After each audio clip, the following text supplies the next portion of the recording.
Caros alunos, bem-vindo a mais uma aula de forças em trajetórias curvilíneas. E nessa aula nós vamos resolver algumas questões. Essa primeira questão ele diz o seguinte: no trecho retilíneo de uma pista de automobilismo, há uma lombada cujo raio de curvatura é de 50 metros. Um carro de massa 1.000 kg passa pelo ponto mais alto da elevação com velocidade de 72 km por hora. A DOT G é igual a 10 metros por segundo ao quadrado.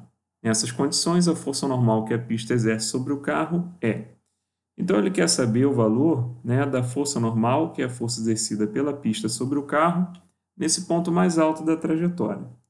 A primeira coisa que a gente vai fazer é converter a velocidade de 72 km por hora para metros por segundo. Então, para isso, a gente vai dividir esse valor por 3,6, que vai dar 20 metros por segundo, certo?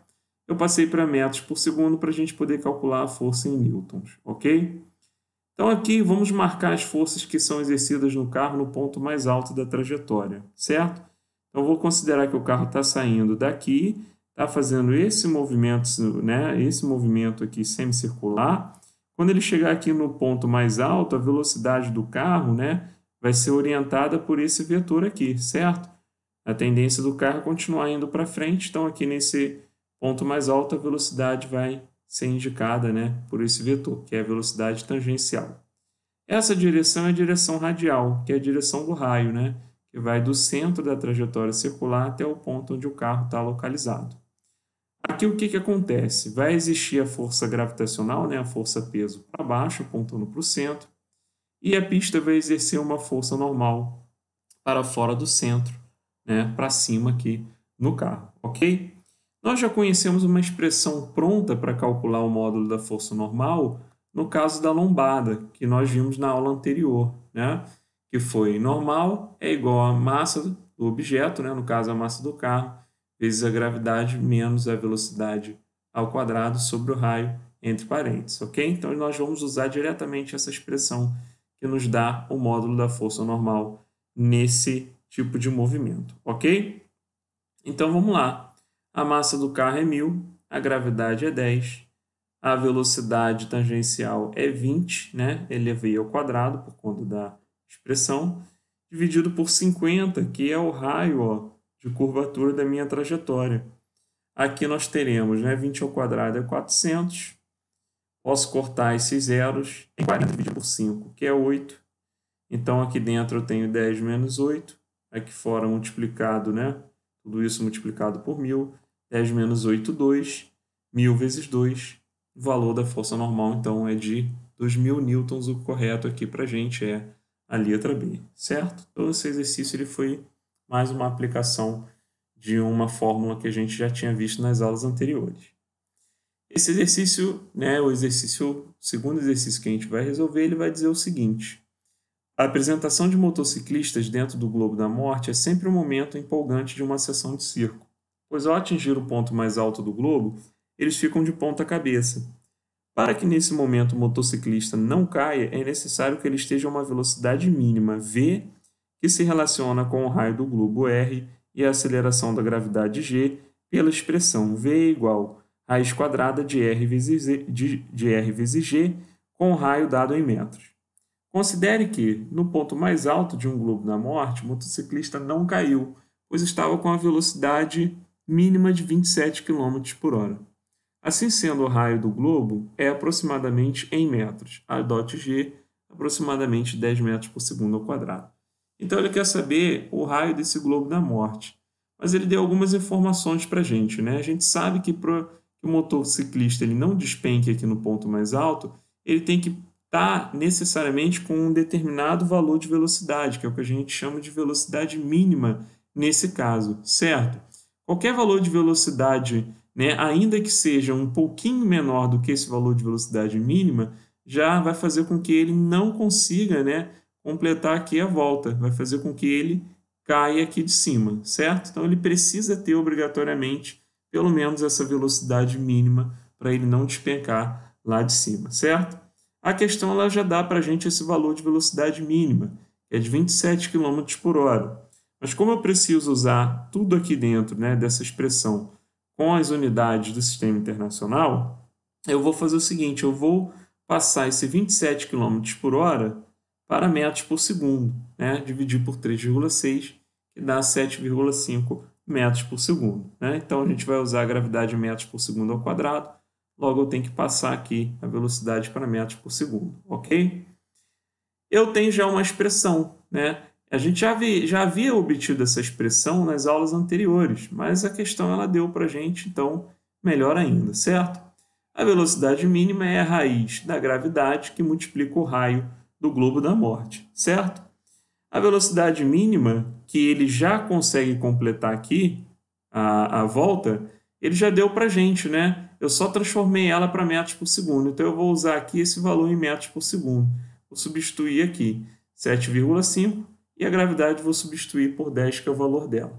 Mas eu preciso calcular o raio. Então, para eu tirar essa raiz quadrada aqui da equação, eu vou elevar os dois membros, né, da equação ao quadrado. Então, eu tenho 7,5 ao quadrado é igual ao quadrado de todo esse produto aqui que está dentro da raiz, certo? Então, aqui eu vou cortar esse expoente 2 com essa raiz quadrada, com essa radiciação. Vou resolver aqui, né, o quadrado de 7,5, 56,25 é igual a 10 que multiplica o raio. Então, vou dividir esse resultado aqui por 10, né? O 10 vem para cá dividindo, né? Depois eu faço a troca aqui dos lados. 56,25 dividido por 10 dá 5,625, né? Isso em metros, ok?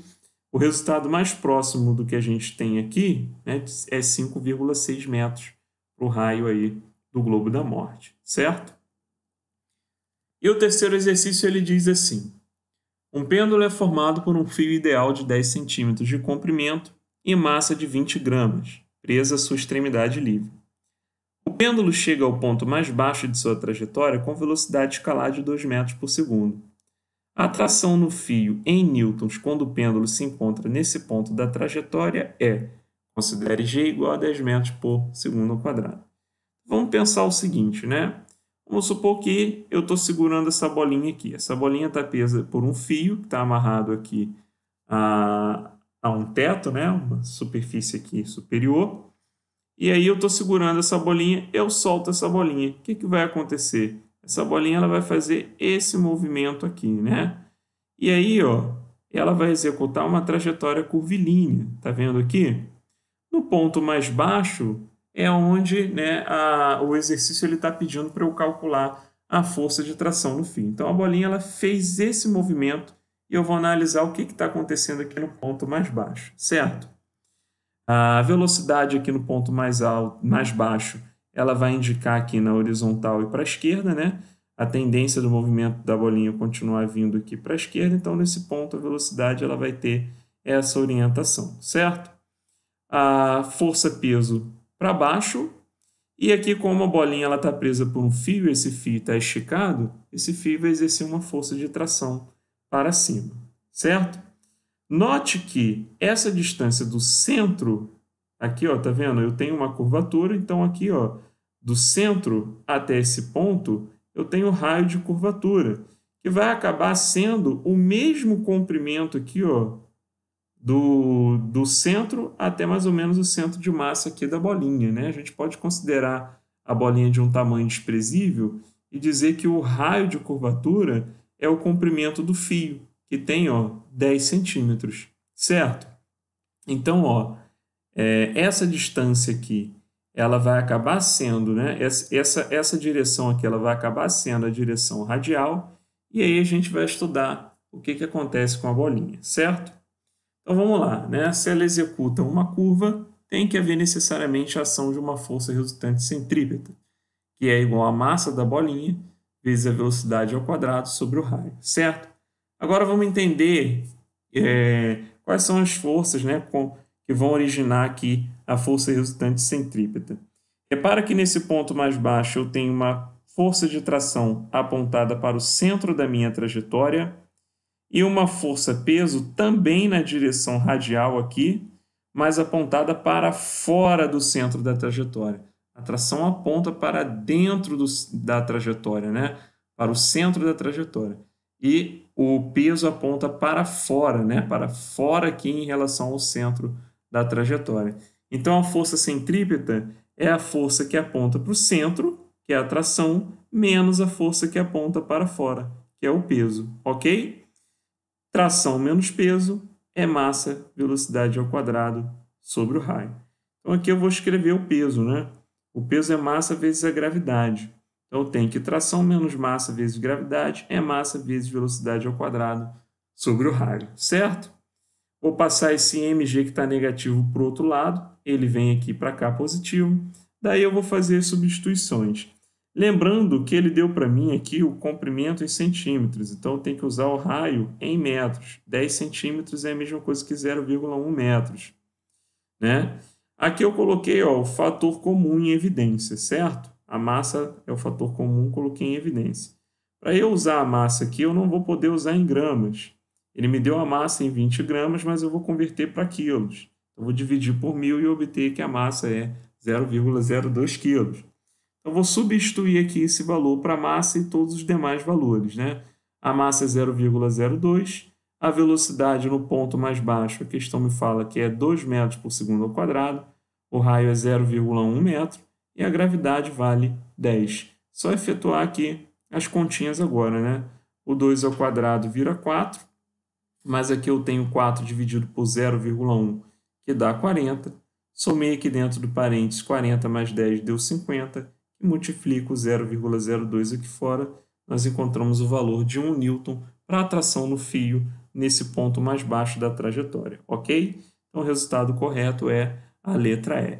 Com isso eu espero, né, que vocês tenham entendido legal essas questões e nas próximas aulas a gente vai terminar de corrigir outras questões, tá bom? Forte abraço aí para vocês.